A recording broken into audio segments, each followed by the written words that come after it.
Hi friends, എല്ലാവർക്കും എൻ്റെ ചാനലിലേക്ക് സ്വാഗതം. ഇപ്പോൾ അങ്ങോട്ട് ചക്കയുടെ സീസണാണ്. പഴുത്തക്കയൊക്കെ ആയി തുടങ്ങി.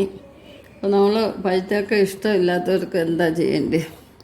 അവർക്ക് പഴുത്തക്കയുടെ ഗുണം അറിയണ്ടേ? അപ്പോൾ നമുക്കത് ബുദ്ധിപരമായിട്ട് ചിന്തിക്കാം. അപ്പോൾ ഞാൻ കുറച്ച് ചുള എടുത്തിട്ടുണ്ട്. അതുകൊണ്ടൊരു നല്ല ബജിയാണ് ഉണ്ടാക്കാൻ പോകുന്നത്. അപ്പോൾ നല്ലൊരു സ്വീറ്റ്നെസ്സും എരിവും പുളിയും എല്ലാം ചേർന്നൊരു രസമായിരിക്കും ഇത്. ഇപ്പം ക്ലീൻ ചെയ്തെടുത്തിട്ടുണ്ട്. ഇതിനകത്ത് കുരുവുണ്ട്. കുരു ഇഷ്ടമുള്ളവർക്ക് കുരു ഇടാം. ഞാനിത് തുരന്ന് കളയുന്നുണ്ട്. കുരു മാറിക്കഴിഞ്ഞാൽ നമുക്ക് മൂക്കാൻ എളുപ്പമുണ്ട്. അത് കുരു അങ്ങ് തെറ്റിച്ച് കളയണം. കുരുവിനോട് കൂടി ചെയ്താലും നല്ലതാണ്. അപ്പോൾ ഇവിടെ നമുക്ക് ഇതിന് നീളമില്ലാത്തതിന് പകരം ഞാനൊരു പിടി വെച്ച് കൊടുക്കുന്നുണ്ട്. ഇത് ഈർക്കിലിയാണ്. അപ്പോൾ ഈർക്കിലിനകത്തൊരു പിടിയൂടാക്കി കഴിഞ്ഞാൽ നല്ല വൃത്തിയായിട്ട് ഇങ്ങനെ മുക്കിയിടാൻ ഒക്കും. ഇതുപോലെ നമുക്കെല്ലാം ചെയ്യാം. ഞാൻ കുറച്ച് മൈദാമാവ് അരിപ്പൊടിയുടെ ചേർത്തെടുത്തിട്ടുണ്ട്. കുറച്ച് മസാല എടുത്തു. ആവശ്യത്തിന് ഉപ്പ്, മഞ്ഞൾപ്പൊടി, മുളക് പൊടി, ഇതെല്ലാം കൂടെ നന്നായിട്ടൊന്ന് മിക്സ് ചെയ്യാം. ഈ ബാറ്ററിന് നല്ല കൊഴുപ്പ് വേണമെന്നുണ്ടെങ്കിൽ ഒരു മുട്ടയും കൂടെ ചേർക്കാം വേണ്ടുന്നവർക്ക്. അപ്പോൾ ഇത് നന്നായിട്ടൊന്ന് ഇളക്കിയതിന് ശേഷം നമുക്ക് വെള്ളം ഒഴിച്ചിട്ട് കലക്കിയെടുക്കാം. ചായയുടെ കൂടെ ഒരു കടിയാവും. കുഞ്ഞുങ്ങൾക്ക് സ്കൂളിൽ കൊടുത്തു വിടുന്നതിനും നല്ലൊരു ഹെൽത്തി സ്നാക്സാണ്. വളരെ പെട്ടെന്ന് ചെയ്യാവുന്നതേ ഉള്ളൂ. ചക്ക പഴുത്ത് കിട്ടുമ്പോൾ നമ്മൾ അന്നേരം ചെയ്യണമെന്നൊന്നുമില്ല. കുറച്ച് ചുള പറിച്ച് എയർ ടൈറ്റായിട്ടുള്ള ടിന്നിൽ ഫ്രിഡ്ജ് വെച്ചിരുന്നാൽ നമുക്ക് സമയം കിട്ടുമ്പം ചെയ്യാം. അപ്പോൾ നമ്മുടെ ബാറ്ററൊക്കെ കറക്റ്റ് പരുവത്തിന് കിട്ടിയിട്ടുണ്ട്. ഒരുപാട് തിക്കാവരുത്, എന്നാൽ ലൂസും ആവരുത്. ഇതാണ് പരുവം. ഇതിലൊരു ഭംഗി കൂട്ടണ്ടേ. അപ്പം ഞാൻ കുറച്ച് കഴുകി എള്ളിട്ട് കൊടുക്കുകയാണ്. നമ്മുടെ ബജിക്കൊരു ഭംഗി കിട്ടും. ഇതിൻ്റെ കൂടെ എള്ളും നല്ലതാണ്. ബ്ലഡ് ഉണ്ടാവാനൊക്കെ എള്ള് നല്ലതാണ്. ഇനി നമുക്കിതൊരു 10 മിനിറ്റ് വെക്കാം.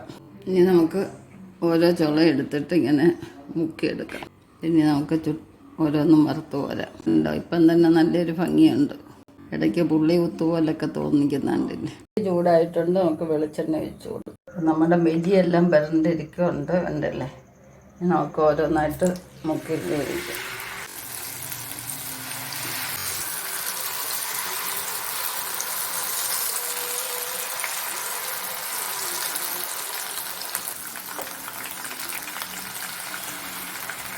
നമുക്ക് ഒരു പ്രാവശ്യം കൂടെ കോരി ഒഴിക്കാം.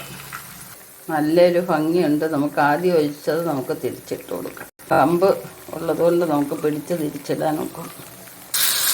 നമ്മുടെ ബജിയെല്ലാം റെഡി ആയിട്ടുണ്ട്. ഇതല്ലേ, നല്ലൊരു കളറാണ്. നമുക്കിത് കോരിയെടുക്കാം.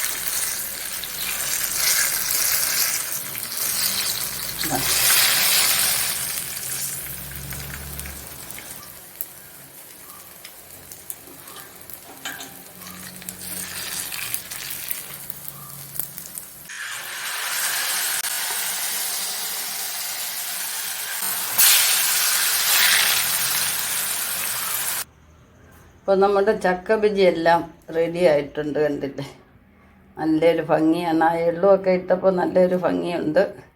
എരിവും മധുരവും ഒക്കെ ആയിട്ട് അതിനൊരു പിടിയൂടായപ്പം സൂപ്പറായിട്ടുണ്ട്. കണ്ടിട്ട് ചൂടോടെ കഴിച്ചാൽ എത്ര കഴിച്ചാലും നമുക്ക് മതി വരും. അപ്പം ഇതുവരെ സബ്സ്ക്രൈബ് ചെയ്ത് കാണുന്നവരുണ്ടെങ്കിൽ ഒന്ന് സബ്സ്ക്രൈബ് ചെയ്തേക്കണേ.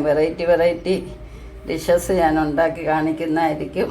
എല്ലാവരും കണ്ടിട്ട് കമൻറ്റുകൾ അറിയിക്കുക. അപ്പം നമ്മുടെ ചക്ക വിഭവം ഓരോ ദിവസവും കൂടി വരികയാണ്. നെക്സ്റ്റ് ഒരു വെറൈറ്റി ആയിട്ട് അടുത്ത വീഡിയോയിൽ കാണാം. ശുഭദിനം ആശംസിച്ചുകൊണ്ട് ബൈ.